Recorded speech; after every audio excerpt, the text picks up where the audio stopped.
Welcome back to SportsCenter. Brian Custer, Jay Harris, and a federal judge approving terms of a huge $2.8 billion antitrust settlement that will change the way college sports have been run for more than 100 years. Here's the snapshot. Schools can now pay players directly, which is directly opposite the foundation of amateurism that college sports was built on, and that foundation has now crumbled. Here's what the settlement means moving forward. Schools will be limited to roughly $20.5 million total for athletes' payments in the 2025-26 season, with that limit increasing for each of the next 10 years. Schools will be allowed to set roster limits for each program, although current team members will be grandfathered in. And a new college sports commission will replace the NCAA as the enforcement arm of payment rules.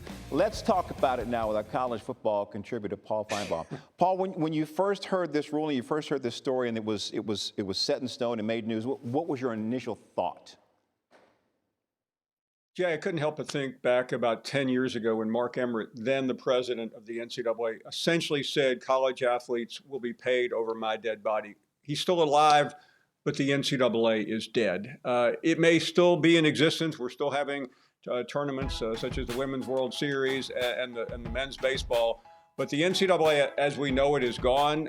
They literally have no jurisdiction whatsoever other than to be tournament directors. And this was supposed to level the playing field. Everybody pays the same into the kitty and then divvies it up. But it will do anything but. The big will get bigger and the small schools will simply slip away, other than maybe in basketball-only conferences that can use all that money for basketball, as opposed to like at Alabama and Georgia and Ohio State, where they have to split up $20.5 million. If we get the big getting bigger and the small slipping away, put on your prognostication hat. What will major college sports look like, say, in, 10, 15 years?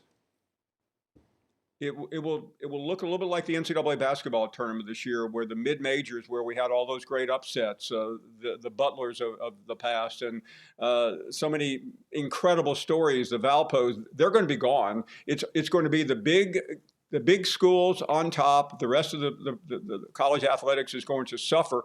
And what was really interesting, Jay, I heard Pete Thamel earlier announce that there's going to be a new director of enforcement, so to speak, this ex-Major League Baseball executive who was a former U.S. attorney. Well, good luck for that. The NCAA, whose main goal was to enforce college athletics, could not do it. This person will not be able to do it either, because there will be more litigation. And the real casualty of all this, I believe, is going to be the one part of college athletics that has grown so much. We watched the Women's World Series last night, $1 million pitcher, by the way, for Texas Tech.